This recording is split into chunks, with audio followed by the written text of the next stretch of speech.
guys, we're going to go ahead and draw a flower together. So for this first one, it's going to be a guided drawing where we draw at the same time. So grab a piece of paper and a pencil and you're going to draw along with me. Now, when we are finished, you are going to draw a flower all by yourself, okay? All right, so let's go ahead and take a look at my paper and we'll get started here. Now, I went outside in my backyard and I found this violet. And so this is the violet that I'm going to be looking at today when I'm drawing. And I noticed the first thing you're going to want to do when you take a look at your flower, whether you're looking at a picture or a real one, is you're going to want to kind of take a look at the shape of it. So I noticed that it has kind of like a little yellowy part in the middle there. And then it has 5 petals. 1, 2, 3, 4, 5. So I think I'm going to start by drawing the center of it there. See the center part there? And then we'll go ahead and draw the 5 petals from there. All right. So scale was really important to O'Keeffe. She went really big. So when I start, I'm going to kind of draw a ovally shape in the middle of my for the middle of my violet here, and it's going to be really big. I know in real life the middle of this violet is really, really small, but if I go that small, then it won't take up my whole page, and I want the petals to cover the whole page, maybe even fall off the top. Now when I take a look at my violet, I'm looking at it very closely, and I see that this is the petal that I want to start with, this one on the bottom. So I'm going to go ahead and I'm going to start by drawing kind of a line that starts towards the bottom of this circle, and it kind of goes down, and it goes around and goes up. And yours doesn't have to look exactly like mine. All flowers are different, right? But I do want to kind of be taking a look at it as I draw. All right, now this next one, this petal goes underneath this one. So as I draw this one, I'm going to start from the edge here and kind of, oops, goes right off the page. And that's totally fine to go off the page. And I'm going to curve it back around and touch. That looks good. All right, so this next one is underneath that one. So again, I'm going to start here and it goes off the page, definitely fine, and comes back around. Good. All right, let's do another one here. Kind of a wobbly shape there, goes off around, and this last one kind of folds. Okay, so I'm just using real organic shapes. You can see I'm using lots of curved lines, and they're really working on filling up the whole page. Now I'm going to draw some of those lines that are flower. Let me see if I can get it close to the camera here so you can see. Can you see which way should I go? That way.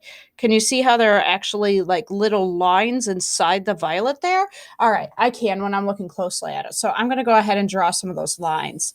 And those lines really curve. They're not straight or geometric lines. They're those organic lines that we talked about before, how O'Keeffe would take things that she knew and that we all know, like a flower, and really magnify it to make it look more abstract, but also will kind of give it a sense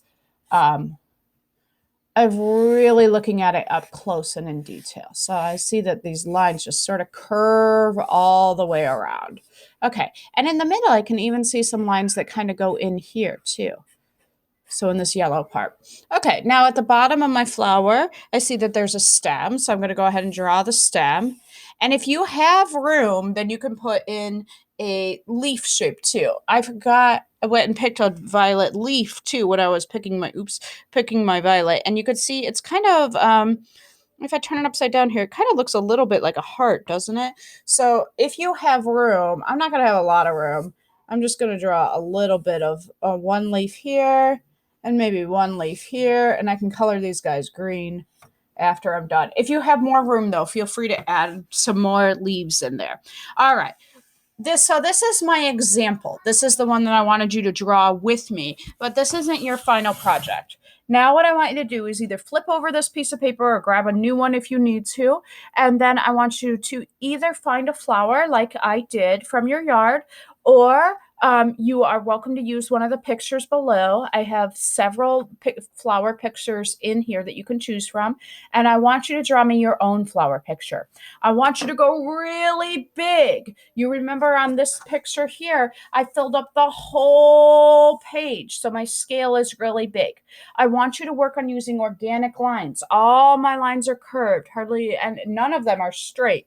And so I want about that, and add all the details that you have. So this is a violet, but if you have a sunflower and there are seeds in there, draw the seeds. If you are drawing a tulip and there are little lines on it, draw the lines. Whatever flower you pick, go ahead and draw the lines. And then finally, if you have color, if you have crayons or colored pencil or something to add some color with, go ahead and add some color.